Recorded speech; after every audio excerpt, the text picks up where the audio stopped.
It's not very often we get a chance to try a brand new coffee, but let's do that from Don Joel in Costa Rica.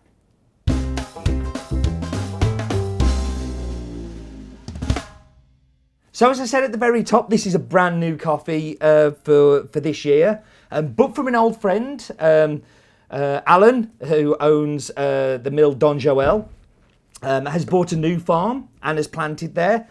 But unfortunately, I didn't get a chance to go this year because when I was in Costa Rica, I had to leave rather quickly because Roland turned up. But Roland did get to go there. So why have a dog and bark yourself? Roland! Woo, woo! As Steve said, this is Alan's second farm, and it's mostly planted with Via Sarchi. It's got a little bit of Typica there, but mostly Via Sarchi because he said it's a really good, reliable producing plant for him to grow. 3 years now he's had the land, which he's planted out and been growing the plants on, and now this is the first lot of production that we've had from it. And this has been a really important year for Alan because he's just upgraded his micro mill, replaced the pulper, which was getting a bit old and knackered, with a new one, and put a bit more land on, expanding, doing really well. But he's also had a really difficult year because there's only 7 kilometers away from the Paus volcano, which has been spewing out a lot of ash this year. So a lot of the plants had ash on when I was there, and he was waiting for the rain to come to clean them off.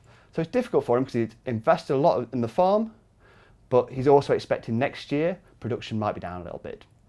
But the good news is for us is this year's production is tasting fantastic.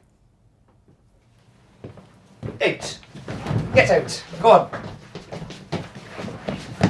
Because now it's time for Steve's Daft Fact of the Week. Hello, and it's time for Steve's Daft Fact of the Week. Let's go this way. I think I see a sleeping Steve. I do. Sleeping Steve. Hello. Steve. Yes. Do you know any facts about Costa Rica? I'm going to give you 2 facts about Costa Rica. 2 for the price of 1. First of all, 2% of Costa Rica's GDP comes from Intel alone, who have their factory there that process all of the little chips for our computers. And number 2 fact, for 50 years, Costa Rica has had no army. They choose to spend all of that money on education. Make love, not war. 2 for the price of 1. Thank you, Steve.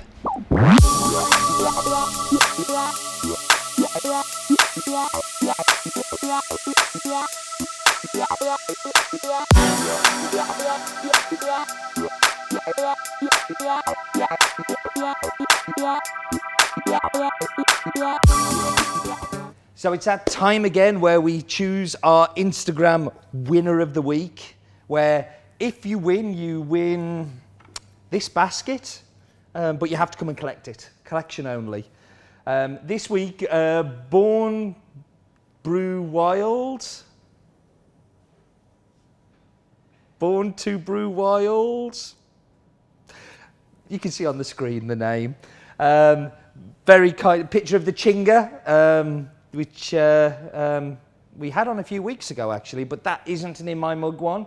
But if you want to be considered to be named in the In My Mug, it doesn't have to be an In My Mug bag. All you have to do is use the hashtag In My Mug.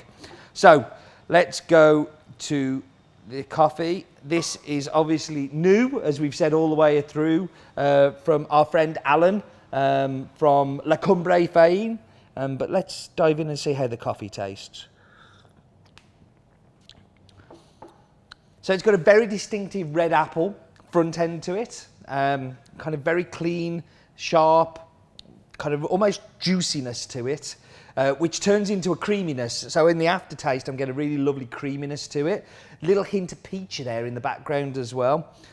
Quite a complex cup for something that I was expecting to be a little bit more simple. And finishes on a real sweetness high. So think that white sugar kind of, very crisp sweetness to it. Delicious coffee, and I'm enjoying it. Hope you are too. In honour of Born to Brew Wild, I'm going to fill my cup to the very top because that's what he did in that photo. And I'm going to say thank you very much for joining me.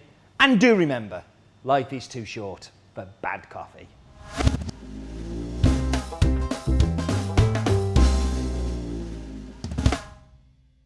Chug, chug, chug. No chugging. Oh, what am I going to say?